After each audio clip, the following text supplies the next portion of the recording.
ಬಂಟ್ವಾಳ ತಾಲೂಕಿನ ರಾಯಿ ನಿವಾಸಿಯ ವ್ಯಕ್ತಿಯೊಬ್ಬರು ತೋಡು ದಾಟುವಾಗ ಕಾಲು ಜಾರಿ ತೋಡಿಗೆ ಬಿದ್ದಿರುವ ಶಂಕೆ ವ್ಯಕ್ತವಾಗಿದ್ದು, ಸ್ಥಳೀಯರು ಹಾಗೂ ಪೊಲೀಸರು ಜಂಟಿಯಾಗಿ ಶೋಧ ಕಾರ್ಯಾಚರಣೆಯನ್ನ ನಡೆಸ್ತಾ ಇದ್ದಾರೆ. ಕಾಣೆಯಾದವರನ್ನ 48 ವರ್ಷದ ಜೀವನ್ ಪಿಂಟೋ ಎಂದು ಗುರುತಿಸಲಾಗಿದೆ.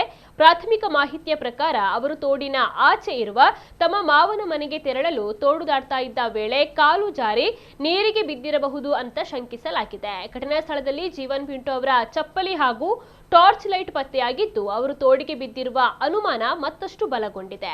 ಆದರೆ ಅವರು ತೋಡಿಗೆ ಬಿದ್ದಿರೋದು ಅಥವಾ ಬೇರೆಡೆ ತೆರಳಲಿರುವುದು ಇನ್ನೂ ಕೂಡ ಅಧಿಕೃತವಾಗಿ ದೃಢಪಟ್ಟಿಲ್ಲ. ಮಾಹಿತಿ ತಿಳಿತಾ ಇದ್ದಂತೆ ಬಂಟ್ವಾಳ ಗ್ರಾಮಾಂತರ ಪೊಲೀಸ್ ಠಾಣೆಯ ಅಧಿಕಾರಿಗಳು ಸ್ಥಳಕ್ಕೆ ಭೇಟಿ ನೀಡಿ ಪರಿಶೀಲನೆಯನ್ನ ನಡೆಸಿದ್ದಾರೆ.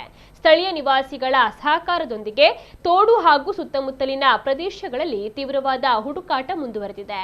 ಘಟನೆಯ ಕುರಿತು ಹೆಚ್ಚಿನ ಮಾಹಿತಿಯನ್ನ ಸಂಗ್ರಹಿಸಲಾಗ್ತಾ ಇದ್ದು, ಶೋಧ ಕಾರ್ಯಾಚರಣೆ ಮುಂದುವರೆದಿದೆ. ಪೊಲೀಸರು ಕೂಡ ಎಲ್ಲ ಆಯಾಮಗಳಲ್ಲೂ ಕೂಡ ಪರಿಶೀಲನೆಯನ್ನ ನಡೆಸ್ತಾ ಇದ್ದಾರೆ.